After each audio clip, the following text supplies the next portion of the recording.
नमस्कार मेरे प्यारे बच्चों, मैं मोहित कुमार सिग्मा गुरुकुल पर आप सभी का स्वागत करता हूं। उम्मीद है बच्चों आप सब लोग बहुत अच्छे होंगे और बहुत अच्छे तरीके से आप लोग अपनी तैयारी कर रहे होंगे। जो बच्चे भी आगे कुछ आने वाले समय में जिनके एग्ज़ाम्स हैं, तो मेरी उनको सलाह है बच्चों कि आप लोग दिन दुगनी और रात चुगनी तैयारी कीजिए, तभी जाके सफलता आपके कदम चूमेगी। तो बच्चों हम लोग मैथ्स की अब तक टोटल 11 क्लास कर चुके हैं। आज हम क्लास नंबर 12 शुरू करने वाले हैं। तो चलिए भगवान का नाम लेकर अपना काम शुरू करते हैं। सभी बच्चों को मेरी तरफ से जय श्री राम। और चलिए शुरू करते हैं अपना काम। देखिए भाई, आज का पहला सवाल हमारे सामने है। इंटरेस्ट का एक क्वेश्चन है। Suman paid ₹9600 in interest on a loan she obtained 5 years ago with a simple interest rate of 16%.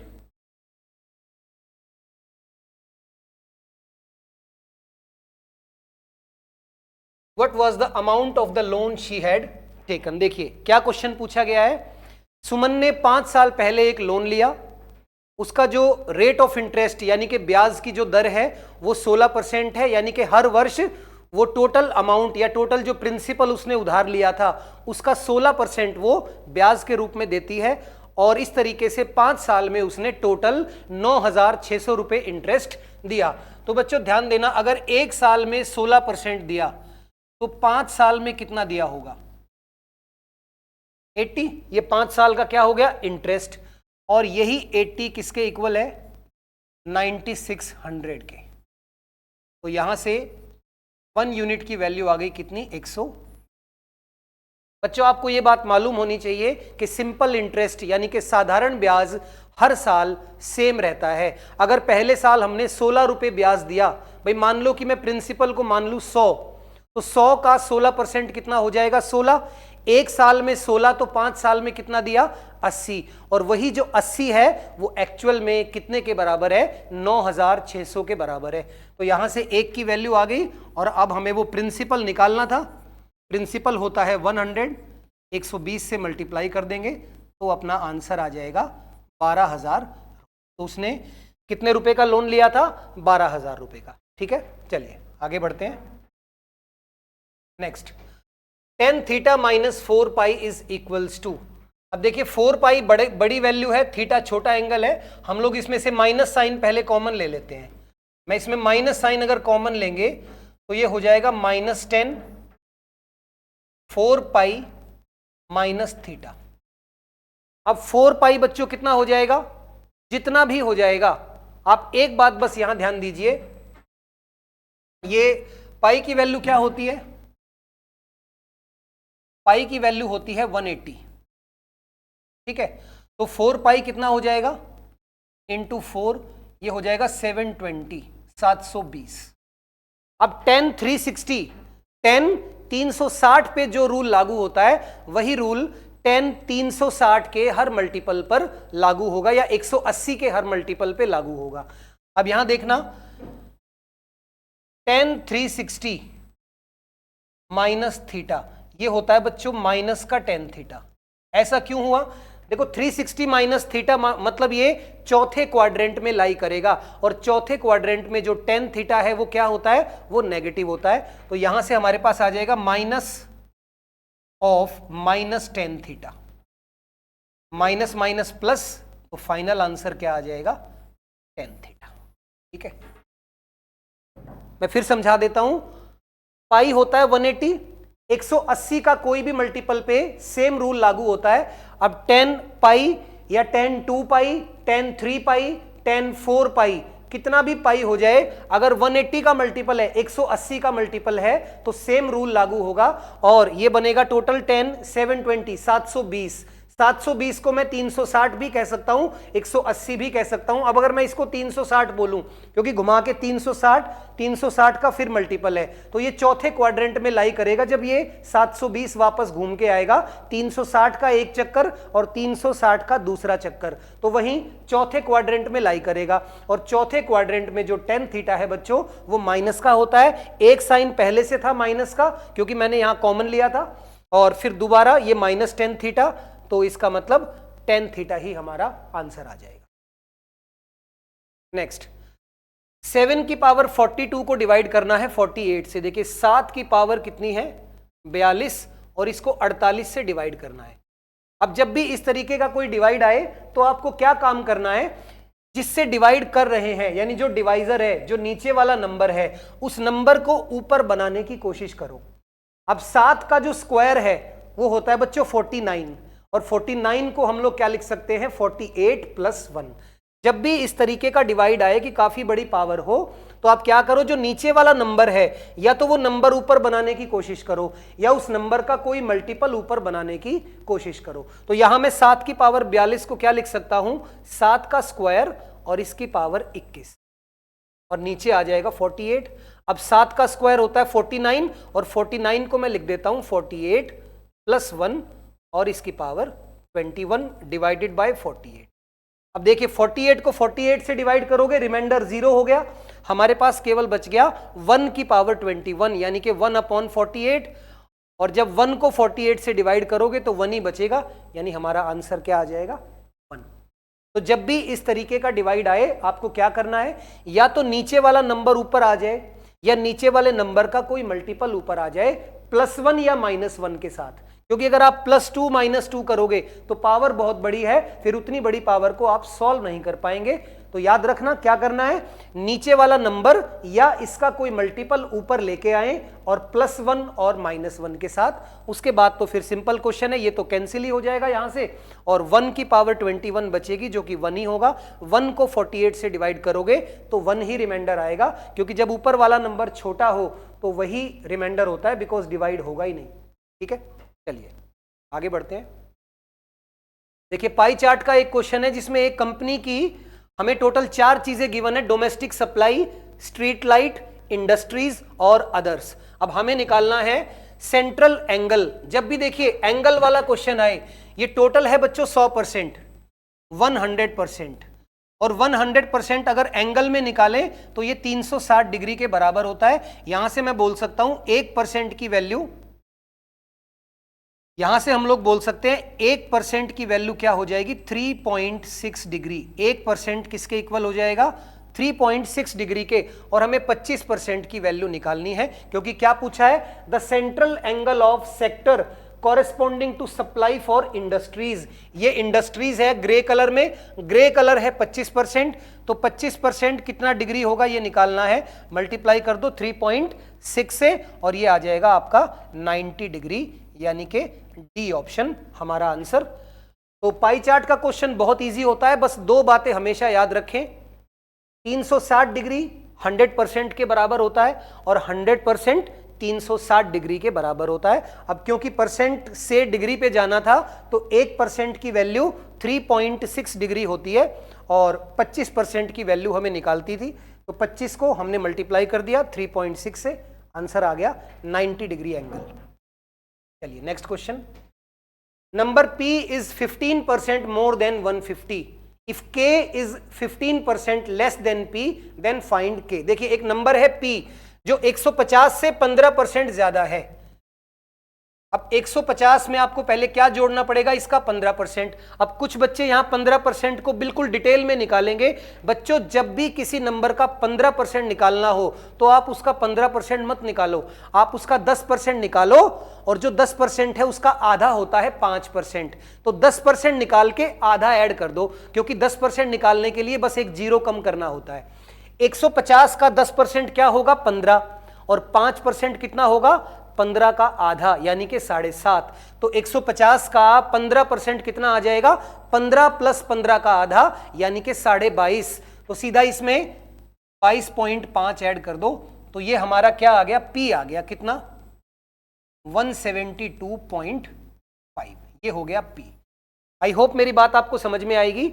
जब भी किसी नंबर का 15% निकालना हो तो आप डायरेक्टली उसका 10% निकालें और उसका आधा उसमें ऐड कर दें।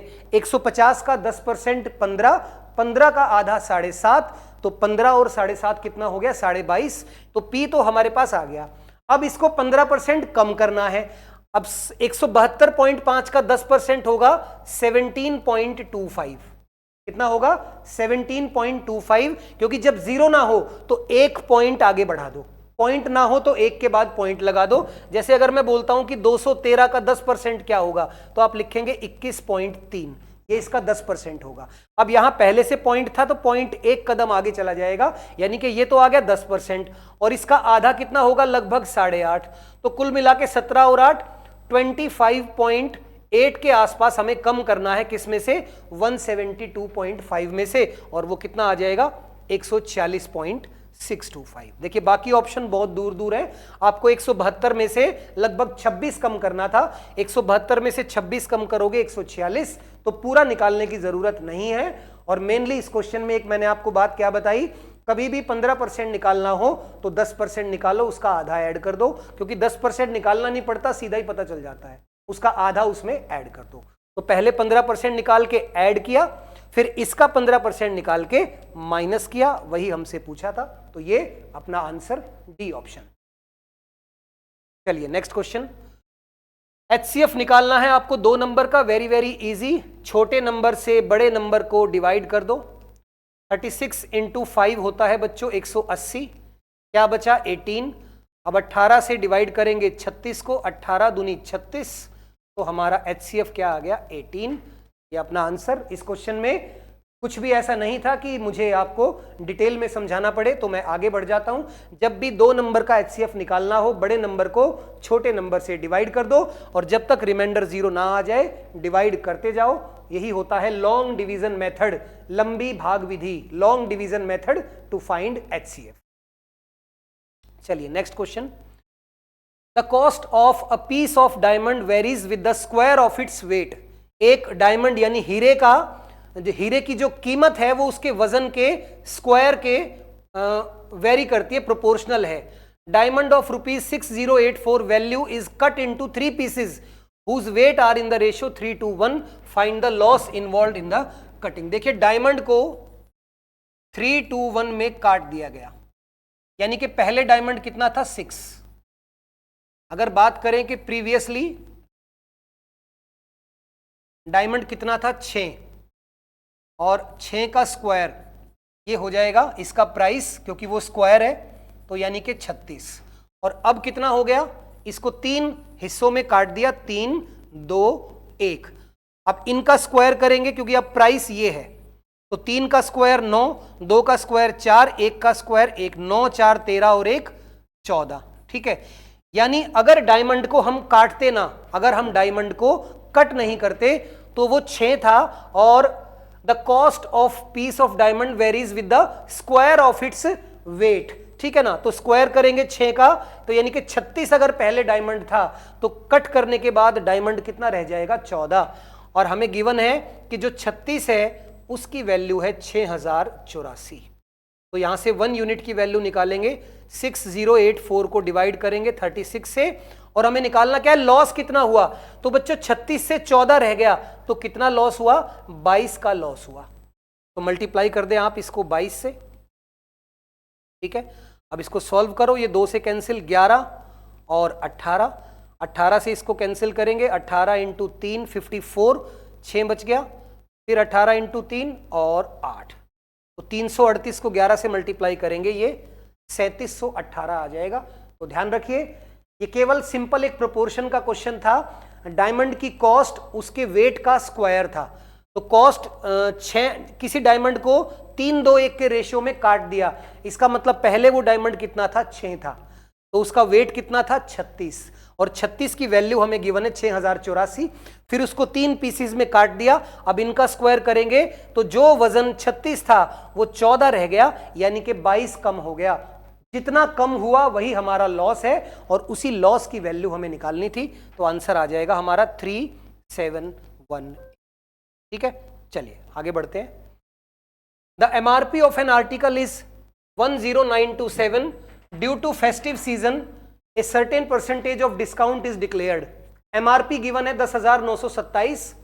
Raju buys an article at reduced price and sells it at 10927 and makes a profit of 11.5%. what was the percentage discount offered? देखिए कुछ क्वेश्चन होते हैं जो नीचे से ऊपर की ओर सॉल्व होते हैं।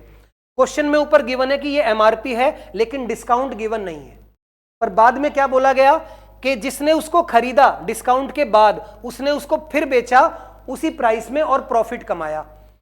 अब सबसे पहले हम लोग क्या निकालेंगे, इसकी कॉस्ट प्राइस, ठीक है ना, क्योंकि किसी चीज को बेचा गया है 10,927 रुपए में और 11.5% के प्रॉफिट पर, ठीक है। तो अगर हम यहां से क्या निकालेंगे बच्चों, कॉस्ट प्राइस, तो वो क्या होगी, selling price into 100 upon profit है 11.5, तो 111.5 हो जाएगा ये, और 0 आ जाएगा ऊपर। जब सीपी से एसपी निकालते हैं तो प्रॉफिट लॉस ऊपर रहता है, और जब एसपी से सीपी निकालते हैं तो प्रॉफिट लॉस नीचे आ जाता है। तो यहां से अगर हम कॉस्ट प्राइस निकालेंगे तो इसकी कॉस्ट प्राइस आप बच्चों कैलकुलेट करना, ये आएगी 9,800 रुपए, ठीक है। अब 10,927 रुपए क्या थी इसकी एमआरपी, और किसी ने उसको खरीदा कितने में, कॉस्ट प्राइस 9,800 में। अब 9,800 को माइनस करोगे तो ये आ जाएगा 721, 1127 रुपए का क्या मिला था, डिस्काउंट, और डिस्काउंट हमेशा किस पे मिलता है, एमआरपी पे। अब आपको निकालना है कि 1127 10,927 का कितने परसेंट था, और ये बच्चों लगभग 10% के आसपास आ रहा है, तो 10.3 ये हमारा आंसर आ जाएगा, ऑप्शन ए, ठीक है। ध्यान रखना, अच्छा सवाल है।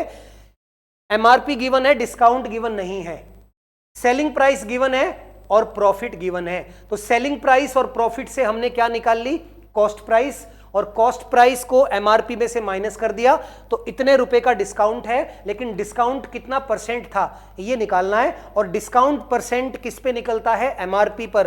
1127 का डिस्काउंट, इस पे सॉल्व करोगे 10.3% आपका आंसर आएगा। तो अच्छा क्वेश्चन है, इसमें हमें पहले नीचे से कॉस्ट प्राइस निकालनी पड़ी, फिर ऊपर जाके हमने डिस्काउंट का परसेंट निकाला, ठीक है। चलिए आगे बढ़ते हैं।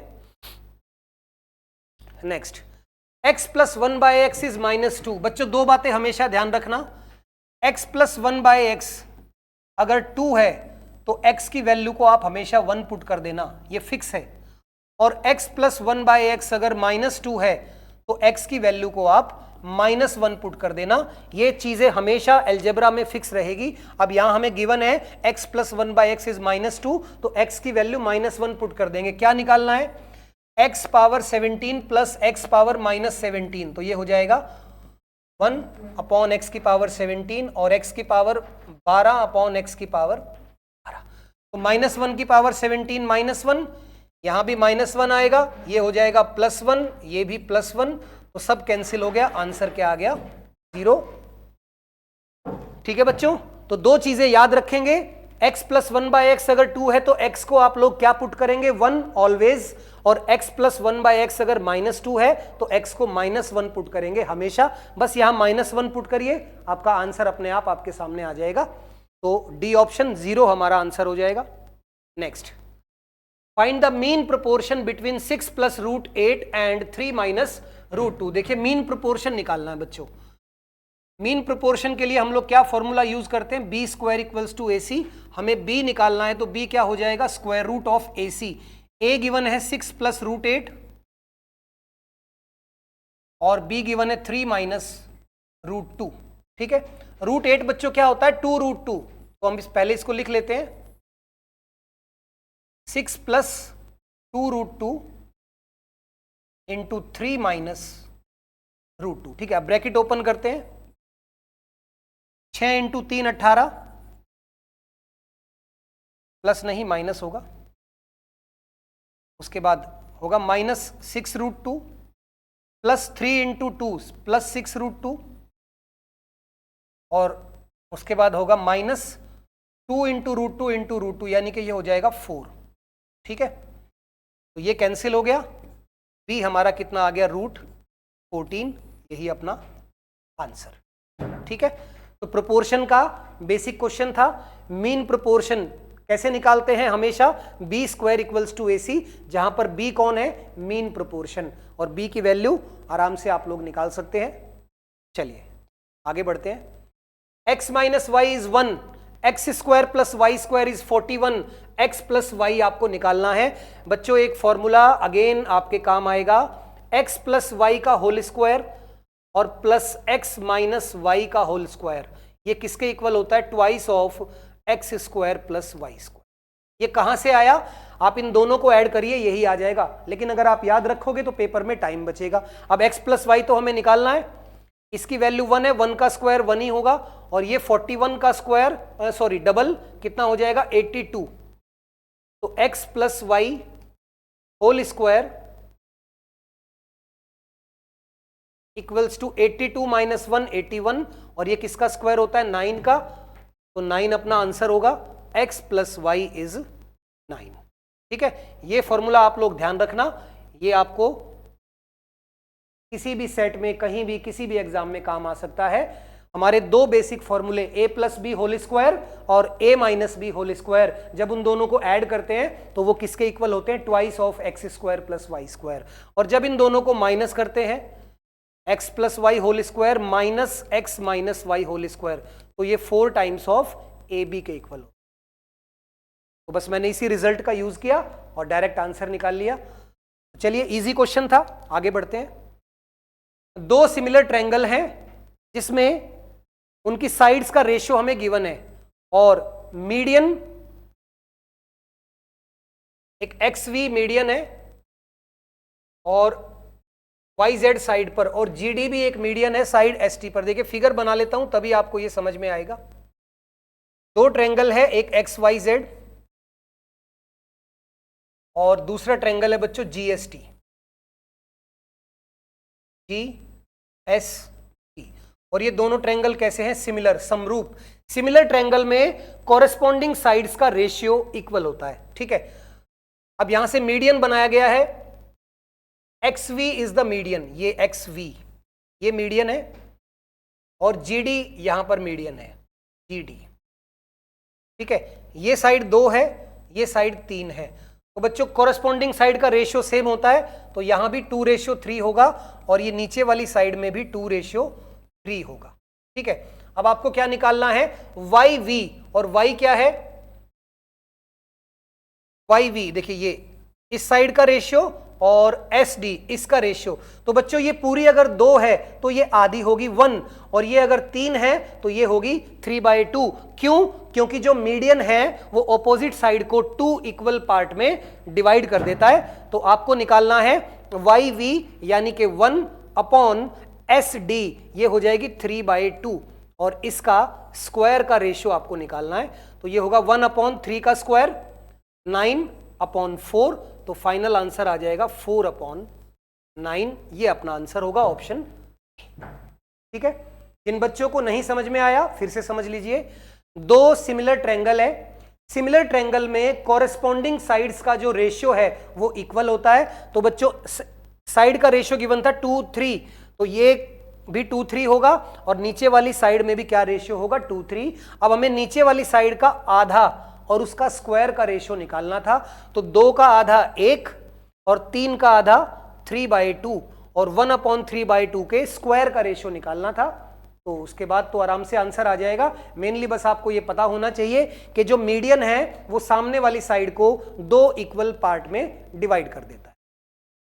चलिए अगला question, Vikas covered a certain distance by bike. Vikas ने कोई दूरी बाइक पे कवर की, उसने 40% 40 की स्पीड से, 50% 25 की स्पीड से, और बाकी 10% 10 की स्पीड से कवर किया। एवरेज स्पीड निकालनी है। बच्चों एवरेज स्पीड का फॉर्मूला क्या होता है, एवरेज स्पीड हमारी बच्चों होती है total distance upon total time. ये एवरेज स्पीड का यूनिवर्सल फॉर्मूला है, हमेशा काम करेगा। अब एवरेज स्पीड निकालनी है, डिस्टेंस गिवन नहीं है, डिस्टेंस को मान लेते हैं 100। अब 100 में से 40% कवर किया 40 की स्पीड से, तो पहला टाइम आ गया 40/40, क्योंकि नीचे क्या लिखते हैं टाइम, और टाइम क्या होता है डिस्टेंस अपॉन स्पीड। उसके बाद 50% डिस्टेंस कवर किया 25 की स्पीड से, और बाकी बचा हुआ 10, क्योंकि टोटल 100 है, 40 और 50 90 हो गया, तो 10 बच गया, ये 10 की स्पीड से। तो हमारे पास आ गया 100 अपॉन, ये हो जाएगा 1, ये 2 और ये 1, 1 + 2 + 1 4, तो एवरेज स्पीड आ गई 25 kilometre per hour. 25 kilometre per hour ये हमारी एवरेज स्पीड आ जाएगी। तो बच्चों एवरेज स्पीड का फॉर्मूला अगर आपको आता है तो ये क्वेश्चन बिल्कुल स्ट्रेट है। डिस्टेंस गिवन नहीं है, मैंने 100 मान लिया। अगर आपको 100 से आसान नहीं लगता तो आप 1000 भी मान सकते हो। 100 का परसेंटेज निकालना थोड़ा इजी होता है, इसलिए मैंने टोटल डिस्टेंस को मान लिया 100। अब टोटल डिस्टेंस में से 40%, अब 100 का 40% 40 ही होगा, उसको 40 की स्पीड से कवर किया तो एक तो ये टाइम लगा, फिर उसके बाद 50% डिस्टेंस 25 की स्पीड से और बाकी बचा हुआ 10% 10 की स्पीड से, तो हमारी एवरेज स्पीड आ गई। ठीक है, चलिए आगे बढ़ते हैं। नेक्स्ट क्वेश्चन, एक टेबल आपको गिवन है जिसमें कंपनी और उसका प्रोडक्शन गिवन है। आपको बस क्या निकालना है, what is the ratio of production of refrigerator by company G to the production of refrigerator by company I. G और आई का आपको केवल रेशियो निकालना है। अब इससे आसान तो क्या क्वेश्चन पूछेगा, जी रेशियो आई, बस ये निकालना है। जी है 260 और आई है 220, 0 से 0 कैंसिल, फिर 2 से कैंसिल करेंगे, 13:11, ये अपना आंसर। चलिए, तो ये एक बहुत ही सिंपल साधारण बिल्कुल छोटे बच्चों वाला क्वेश्चन था। ऐसे क्वेश्चन अगर 5-7 आ जाए तो मजा आ जाए, आपका स्कोर अच्छा हो जाएगा। मैथ्स का पेपर में आपके सारे अटेम्प्ट हो जाएंगे। लेकिन जब आसान पेपर होता है तो मेरिट भी बढ़ती है, तो उस हिसाब से आप अपना पेपर अटेम्प्ट करना। पेपर इजी है तो मैक्सिमम क्वेश्चन ठीक करने की कोशिश करना। चलिए आगे बढ़ते हैं। नेक्स्ट क्वेश्चन, 10a is 2/3 हमें गिवन है। 10a is 2/3। अब 10 क्या होता है बच्चों, sine a upon cos a, 2/3, यानी कि साइन 2 है और कॉस 3 है, और हमें क्या निकालना है, 5 साइन स्क्वायर a। अब साइन है 2, 2 का स्क्वायर हो जाएगा 4, तो 5 × 4 minus 2 into cos square a, ये है 3, 2 × 9, और इसको डिवाइड करना है किससे, 15 साइन स्क्वायर a, तो 15 × 4 plus 3 cos square a, 3 into cos है 3 का स्क्वायर। बस अब क्वेश्चन आसान हो गया। 20 में से 18 गया, 2 डिवाइडेड बाय 60 और 27, 87, तो 2 को 87 से डिवाइड करोगे तो कुछ भी नहीं होगा, ऐसे ही लिखा रहेगा, 2/87, ये हमारा आंसर। तो बच्चों कहने को ट्रिग्नोमेट्री का क्वेश्चन था, लेकिन बिल्कुल इजी, बिल्कुल बेसिक क्वेश्चन था। tan थीटा आपको मालूम होना चाहिए क्या होता है, sine theta upon cos theta. तो साइन हो गया 2, कॉस 3, अब जहां साइन है वहां 2 पुट कर दो और जहां पर कॉस है वहां पर आप लोग 3 पुट कर दो, तो आपका आंसर आ जाएगा 2/87 इज द करेक्ट आंसर, जो कि ऑप्शन बी फॉर बॉय में गिवन है। चलिए आगे बढ़ते हैं। देखिए एक और पाई चार्ट नहीं, सॉरी, डीआई का क्वेश्चन हमारे सामने है, डेटा इंटरप्रिटेशन। डेटा को हमें रीड करना है और क्या बताना है इसमें। देखिए हमें 3 कंट्री है XYZ और उनका प्रोडक्शन दिया हुआ है पल्सेस का, और आपको बताना है for which country is the average production is maximum. Average maximum कब होगा, जिसका प्रोडक्शन मैक्सिमम होगा उसका एवरेज भी मैक्सिमम होगा। अब आप यहां पर क्या कर सकते हैं, एक बार जो ग्रीन है, सॉरी जो ब्लू है उसको ऐड कर लीजिए, फिर जो ऑरेंज है उसे ऐड कर ले, और फिर जो ग्रे पार्ट गिवन है उसको ऐड कर ले। जिसका टोटल सबसे ज्यादा होगा उसका एवरेज भी सबसे ज्यादा होगा। और वैसे यहां पर साफ नजर आ रहा है जो ग्रे वाले हैं, ये देखिए ये ज्यादातर सबसे बड़े हैं, तो यहां पर ग्रे यानी कि जो Z है वो मैक्सिमम होगा, क्योंकि 15, 12, 27 और 15, 42 और 13, 55 और 14, 69, जो Z है उसका टोटल 69 है और यही मैक्सिमम है।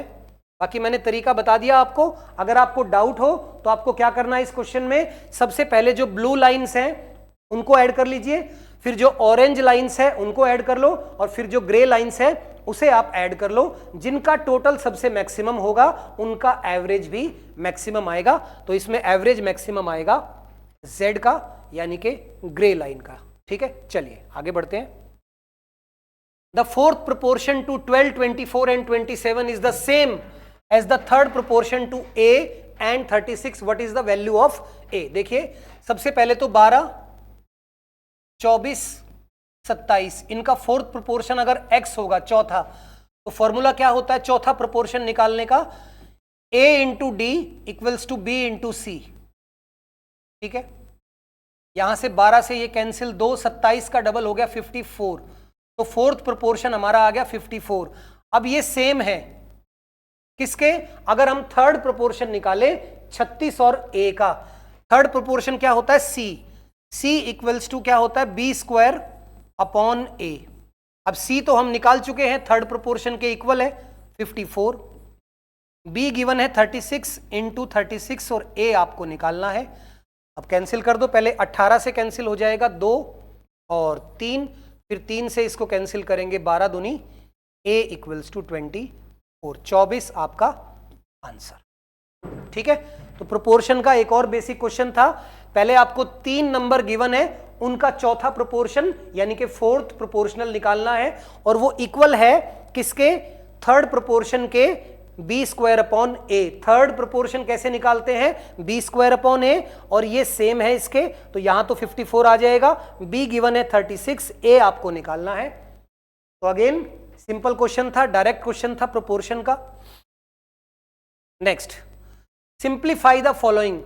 देखिए आपको सिंप्लीफाई करना है 25 का cube minus 75 cube plus 50 cube. अब जिन बच्चों को फॉर्मूले की नॉलेज नहीं है वो क्या करेंगे, इसका क्यूब निकालेंगे, इसका क्यूब निकालेंगे, इसका क्यूब निकालेंगे, सॉल्व कर लेंगे, आंसर आ जाएगा, लेकिन 2 से 3 मिनट खराब हो जाएंगे। पर अगर आप थोड़ा सा ध्यान दें और मान लें कि ये A है, ये B है और ये C है, तो आपको एक फॉर्मूला पता होना चाहिए, A plus B plus C अगर 0 है तो A cube plus B cube plus C cube किसके इक्वल होता है, 3ABC के। अब इन तीनों को अगर आप जोड़ोगे तो कितना आएगा, 0 आएगा, क्योंकि 50 और 25 हो गया 75, और 75 माइनस 75 0, यानी कि A plus B plus C 0 है, तो इसका आंसर क्या होगा 3ABC। पर क्योंकि एक माइनस में है तो इसका आंसर होगा माइनस का 3ABC। तो अपना आंसर क्या आएगा, -3 इंटू 25 इंटू 75 इंटू 50। अब देखिए 2 ऑप्शन तो वैसे ही कट हो गए, अब बचा क्या, 2 ऑप्शन। अब इसको आपको मल्टीप्लाई करना है, और मल्टीप्लाई करेंगे तो 25 इंटू 3 ये कितना हो गया 75, और 75 इंटू 5 कितना हो जाएगा 375। ठीक है, साथ में एक 0 भी है, उसको अलग से लिख लेते हैं, इसको गुणा करेंगे, अब ये आ जाएगा बच्चों हमारा 281, और मल्टीप्लाई कर ही लेते हैं इसको। 375 को जल्दी से 75 से मल्टीप्लाई करेंगे, 25, 35 2 37 और 15 3 18, ये 35, 49 और 3 52 का 2 5 और 21 और 5 26, तो 5 7 5 12, 8 2 10 और 1 11 और 8 28125, तो ये अपना आंसर होगा। ठीक है, तो ध्यान रखना, इस क्वेश्चन को बहुत बच्चे क्या करेंगे, इनका क्यूब निकाल के सॉल्व करेंगे, ऐसा नहीं करना। अगर आपको फॉर्मूले की नॉलेज है तो ये क्वेश्चन आपका जल्दी हो सकता है, क्योंकि फॉर्मूला लगाने के बाद भी आपको इसमें ये मल्टीप्लाई करनी पड़ेगी, तो आपके 20 30 40 सेकंड तो फिर भी जाएंगे इस क्वेश्चन में, और अगर आपने क्यूब निकालना शुरू कर दिया तो ये क्वेश्चन पता नहीं कितना टाइम ले जाएगा। तो बच्चों फॉर्मूले बहुत जरूरी है मैथ्स में, उनको आप लोग याद रखें, और वो कैसे यूज किए जाएंगे। कई बार फॉर्मूला एग्जाम में सीधा सीधा नहीं आता, अब यहां पर डायरेक्टली नहीं लिखा हुआ कि फॉर्मूला लगेगा, आपको देख के पहचानना पड़ता है कि फॉर्मूला इसमें कौन सा अप्लाई होगा, और जहां पर भी स्क्वायर और क्यूब्स होते हैं वहां कोई ना कोई फॉर्मूला जरूर अप्लाई होता है। तो आप लोग प्रैक्टिस करोगे तभी ये चीजें आप लोग एग्जाम में कैच कर पाओगे। ठीक है, चलिए अगला क्वेश्चन करते हैं। Find the greatest 5 digit number which is divisible by this. देखिए 5 अंकों की बड़ी से बड़ी संख्या क्या होती है, 99 999। अब आपको वो संख्या निकालनी है जो इन सब से डिवाइड हो जाए, तो पहले हम लोग इन सब का क्या निकाल लेंगे, एलसीएम। अब बच्चों एक चीज ध्यान देना, यहां पर कुछ बच्चे एलसीएम निकालने के लिए चारों का इस्तेमाल करेंगे, जरूरत नहीं है। देखिए हमारे पास 4 नंबर है, 11 33 99 और 121। अब देखिए 11 का स्क्वायर होता है 121, और 33 का 3 गुना होता है 99, यानी कि 121 में पहले से 11 है, और 99 में 33 है, तो एलसीएम निकालने के लिए इन दोनों की जरूरत नहीं है, आप केवल किसका एलसीएम निकाल दीजिए, 99 और 121। मेरी बात ध्यान से समझना, अगर 3-4 संख्याओं का एलसीएम निकालना है और उसमें 2 नंबर ऐसे हैं जो इसके फैक्टर हैं, देखिए 121 का फैक्टर है 11 और 99 का फैक्टर है 33, तो जो फैक्टर्स है उनको मत शामिल करो एलसीएम निकालने में, केवल इन दोनों का एलसीएम निकाल दो, वो चारों का एलसीएम होगा। और 99 और 121 में बच्चों क्या कॉमन है, 11। एलसीएम निकालेंगे, एलसीएम निकालने का भी तरीका है, 2 का एलसीएम निकालना है, पहले इन दोनों में जो नंबर कॉमन है यानी कि जो इनका एचसीएफ है वो निकाल लो। अब 99 और 121 में 11 कॉमन है, उसके बाद क्या बचा इसमें 9 और इसमें क्या बचा 11, यही हमारा एलसीएम होगा, यानी कि 11 इंटू 99 ये एलसीएम होगा। और जब 11 से मल्टीप्लाई करते हैं तो 9, 9 और 9 18 का 8 और 9 और 1 10, ये तो आ गया एलसीएम। अब इससे डिवाइड कर दो इसको और निकालना है कि कौन सा नंबर डिवाइड हो जाएगा, तो रिमाइंडर निकालते हैं। 1089 से जब डिवाइड करेंगे तो ये जाएगा 9 पे, 108 का 9 गुना हो जाएगा 900, 1089 इसका 9 गुना करेंगे तो 81 और 80 8, ये आ जाएगा 9801, 9801। तो हमारे पास क्या बचा 8 9 और 198, अब 9 आ जाएगा, अब ये 1 पे ही जाएगा बच्चों, 1089 तो 00900, इसका मतलब 99,999 में से अगर हम लोग 900 माइनस कर देंगे तो ये नंबर किससे डिवाइड हो जाएगा, इन चारों से। तो माइनस करिए 99099, 99099, यानी कि ऑप्शन सी फॉर कैलकाटा हमारा आंसर होगा। ठीक है बच्चों, तो इस क्वेश्चन में 2 अच्छी बातें सीखी। क्या, जब भी किसी बड़ी संख्या को ग्रेटेस्ट नंबर वाला क्वेश्चन कभी भी आएगा तो 99 लिखेंगे, उसके बाद एलसीएम अगर निकालना है, एलसीएम में अगर कुछ नंबर ऐसे हैं जो बड़े नंबर्स का फैक्टर हैं, ठीक है, तो फिर छोटे नंबर्स को आप लोग एलसीएम निकालने के लिए यूज मत करना, केवल जो बड़े नंबर्स हैं उन्हीं का यूज कर लेना अगर छोटे नंबर उनके फैक्टर हैं। अब 33 99 का फैक्टर है और 11 121 का फैक्टर है, तो 33 और 11 को एलसीएम निकालने के लिए यूज करने की जरूरत नहीं है। ठीक है, तो एलसीएम आ गया 1089, रिमाइंडर बचा 900, इसको माइनस करेंगे तो संख्या डिवाइड हो जाएगी। यही निकालना था कि 5 अंकों की वो बड़ी से बड़ी संख्या जो इन सब के एलसीएम से डिवाइड हो जाए, तो आंसर अपना ये आ जाएगा। ठीक है, चलिए आगे बढ़ते हैं। Theta is an acute angle and tan theta plus cot theta is 2, यानी कि ये भी 1 है और ये भी 1 है, तो थीटा हो गया 45। अब यहां 45 तो 1 का स्क्वायर 1, 1 का स्क्वायर 1 और 2 इंटू 1 इंटू 1 2, तो अपना आंसर आ गया 4। देखिए थीटा कितना है 45, क्योंकि tan थीटा जब 45 है या tan 45 की वैल्यू क्या होती है 1 होती है, तो बस यहां 1 1 1 पुट कर दो, इजी क्वेश्चन है, कुछ भी नहीं है इसमें। आगे बढ़ते हैं, 4 हमारा आंसर आ जाएगा, ऑप्शन बी। नेक्स्ट, एक दुकानदार 3 तरह का डिस्काउंट देता है, इसमें कौन सा डिस्काउंट मैक्सिमम है? देखिए कुछ करने की जरूरत नहीं है, मैक्सिमम डिस्काउंट, देखिए जब डिस्काउंट्स का टोटल सेम हो, मैं आपको लिख के समझाता हूं।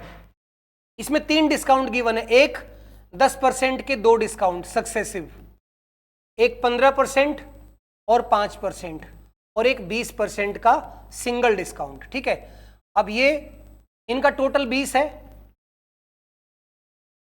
इसका टोटल भी 20 है और ये भी 20 है, लेकिन इसमें से ये वाला जो डिस्काउंट है वो बेस्ट होगा। क्यों? ध्यान देना, अगर 2-3 डिस्काउंट आपको गिवन है जिसमें से एक डिस्काउंट सिंगल है जिसको फ्लैट डिस्काउंट भी बोला जाता है, और बाकी जो डिस्काउंट है उनका टोटल भी उतना ही है लेकिन वो डिस्काउंट एक से ज्यादा है, तो बच्चों जब आप इसका टोटल डिस्काउंट निकालोगे ना तो ये कम आएगा। क्यों? सक्सेसिव डिस्काउंट में टोटल डिस्काउंट निकालने का फॉर्मूला क्या होता है, a plus b minus a into b upon 100, और जब आप यहां निकालेंगे तो बच्चों ये 19 आएगा एक्चुअल में और ये 19.25 आएगा। कैसे आएगा? फॉर्मूला लगाना, a plus b minus a into b upon 100, जो सक्सेसिव डिस्काउंट में नेट डिस्काउंट निकालने का फॉर्मूला है। तो याद रखिए, अगर डिस्काउंट्स का टोटल सेम है तो जो डिस्काउंट सिंगल होगा वो सबसे बेस्ट होगा और वो सबसे ज्यादा भी होगा। तो हमारा आंसर होगा थर्ड ऑप्शन, यानी कि 20% डिस्काउंट इज बेस्ट, यानी कि ऑप्शन सी। ठीक है, चलिए आगे बढ़ते हैं। नेक्स्ट, एक ट्रायंगल की 3 साइड गिवन है और आपको क्या निकालना है, मीडियन की लेंथ निकालनी है जो सबसे बड़ी साइड पर डाला गया है। देखिए एक ट्रायंगल है जिसकी 3 साइड है 48, 55 और 73। अब बच्चों आपको शायद ना पता हो 48, 55 और 73 ये बच्चों क्या होता है, ट्रिपलेट। ट्रिपलेट का मतलब राइट एंगल ट्रायंगल। अब अगर राइट एंगल ट्रायंगल है तो ये 90 डिग्री एंगल होगा, इसी पर मीडियन डाला गया है। ठीक है, अगर ये ट्रायंगल है ABC और ये BD आपका मीडियन है। अब आपको क्या निकालना है, what is the length of the median, यानी कि आपको ये निकालना है। और ये तो ट्रायंगल की हाइट का काम कर रही है। राइट एंगल ट्रायंगल में अगर आपका जो मीडियन है वो सबसे बड़ी साइड पर डाला गया है तो ये जो मीडियन है ये हाइपोटेन्यूज का आधा होता है। तो सीधा अपना जो मीडियन की लेंथ है वो क्या आ जाएगी, मीडियन की लेंथ आ जाएगी 73/2 यानी कि 36.5। ठीक है बच्चों, तो इतनी बड़ी बड़ी साइड देने का कोई मतलब नहीं था, क्योंकि मीडियन निकालने की एक और तरीका भी होता है, वो भी मैं आपको बता देता हूं। लेकिन यहां पर इतनी बड़ी बड़ी साइड है तो एक बार चेक कर लेना कि इन दोनों का स्क्वायर इसके इक्वल तो नहीं है। और ट्रिपलेट है तो ये एक राइट एंगल ट्रायंगल है। राइट एंगल ट्रायंगल में अगर मीडियन हाइपोटेन्यूज पर डाला जाए तो उसकी जो लेंथ है वो हाइपोटेन्यूज की आधी होती है, एक तरीका। दूसरा, एक ट्रायंगल है ABC और इसमें मीडियन की लेंथ निकालनी है BD। तो बच्चों एक थ्योरम होती है जिसका नाम है अपोलोनियस थ्योरम।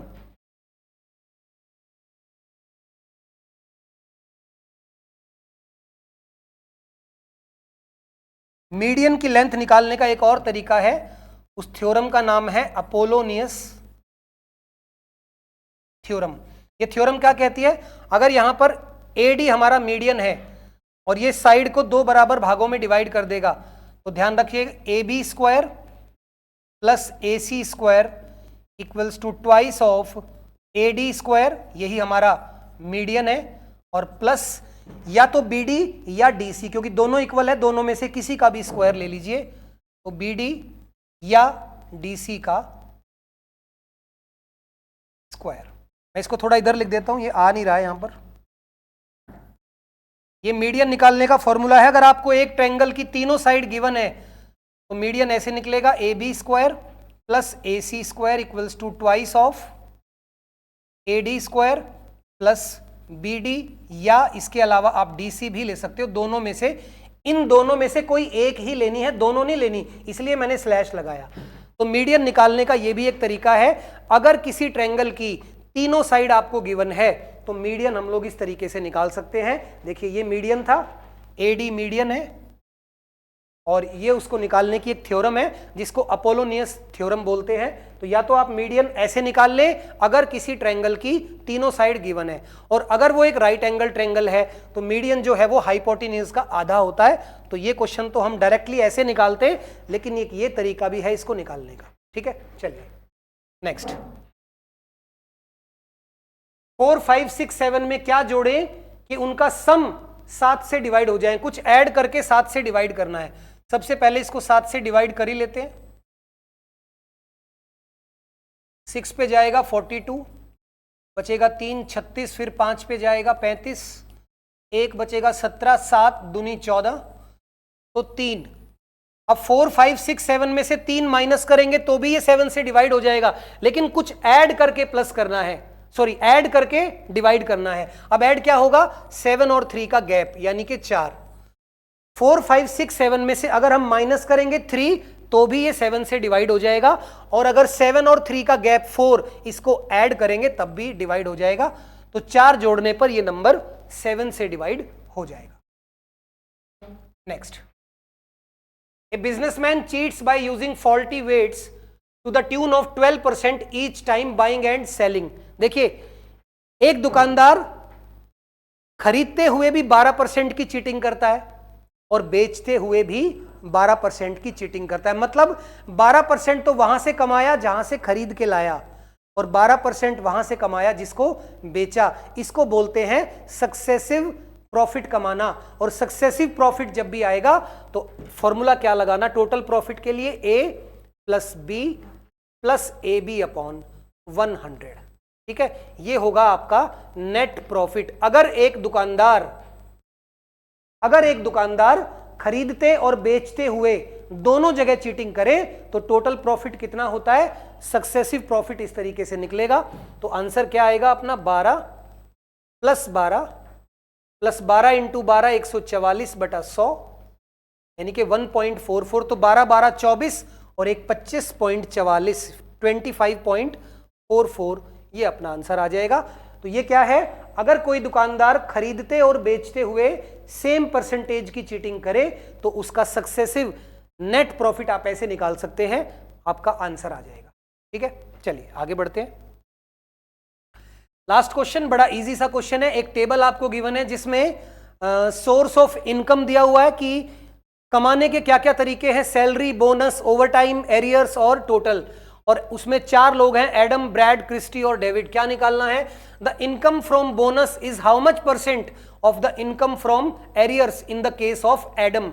यानी एडम पहले वाला, ये वाला क्या पूछ रहा है, इनकम फ्रॉम बोनस यानी कि 90, वो कितने परसेंट है एरियर का, यानी कि 90/200 परसेंटेज निकालना है। 100 से कैंसिल 200 और 90/2 45। तो ये अपना आंसर। तो बच्चों आज का जो सेट था ये थोड़ा सा इसको मैं इजी सेट कहूंगा। अगर ऐसा सेट आए तो 25 में से 25 करके आना, क्योंकि मेरी मेहनत और आपकी मेहनत खराब नहीं जानी चाहिए। अगर आप लोग रेगुलर मेरे साथ जुड़े हुए हैं और एग्जाम तक जुड़े रहेंगे तो इस तरह का अगर सेट आएगा तो 25 में से 25 हम जरूर करके आएंगे। ठीक है बच्चों, तो ऐसा होता रहता है, इसीलिए नॉर्मलाइजेशन का कंसेप्ट लाया गया है कि अगर बच्चों के जो सेट्स हैं, क्योंकि बहुत सारी शिफ्ट्स में एग्जाम होता है, तो कोई शिफ्ट आसान होती है, कोई शिफ्ट मुश्किल होती है। तो अगर आपकी शिफ्ट में मुश्किल सवाल आएंगे तो आपको नॉर्मलाइजेशन में कुछ मार्क्स दिए जाएंगे आपको। ठीक है, और अगर आपकी शिफ्ट आसान आएंगी तो कुछ मार्क्स कम भी हो जाते हैं कभी कभी। तो इजी शिफ्ट में मैक्सिमम स्कोर करना है बच्चों, तभी आप लोग मेरिट को क्वालिफाई कर पाएंगे। और प्रिलिमिनरी एग्जाम जो है एसएससी वाले बच्चों का, जो अभी अगले महीने होने वाला है, उस एग्जाम में बच्चों बहुत कम समय रह गया है। तो आप लोग डेली कम से कम 2-2, 3-3 बार प्रीवियस ईयर पेपर के जो प्रैक्टिस सेट्स हैं उनको सॉल्व करें। एक सेट हम लोग भी कोशिश करते हैं कि डेली आपको कराएं। कभी कभी किसी दिन क्लास नहीं हो पाती है बच्चों, उसके बहुत सारे रीजंस हैं। ठीक है, कई बार टेक्निकल इशू आ जाता है, कई बार इलेक्ट्रिसिटी या इंटरनेट का इशू आ जाता है। तो जिस दिन बाय चांस बच्चों क्लास ना हो पाए तो आप लोग बिल्कुल भी निराश ना हो, हताश ना हो। अगर बाय चांस किसी दिन क्लास नहीं हुई तो अगले दिन जरूर होगी। ठीक है ना बच्चों। और कल पूरे भारतवर्ष में एक बहुत अच्छा त्योहार मनाया जाएगा जिसका नाम है बच्चों रक्षाबंधन। तो सिग्मा गुरुकुल की पूरी टीम की तरफ से आप सभी को रक्षाबंधन की बहुत बहुत बधाई। अच्छे से अपना त्योहार मनाएं और इस त्योहार के जो भी मायने हैं वो जानें, उन पर अमल करें, उनको फॉलो करें और अपना और अपनों का ध्यान रखें। इसी के साथ आज की क्लास को बच्चों हम लोग ओवर करते हैं। उम्मीद करता हूं आप सब लोग ऐसे ही हंसते रहेंगे, खुश रहेंगे, पढ़ाई करते रहेंगे। तब तक के लिए जय श्री राम, जय हिंद, नमस्कार बच्चों।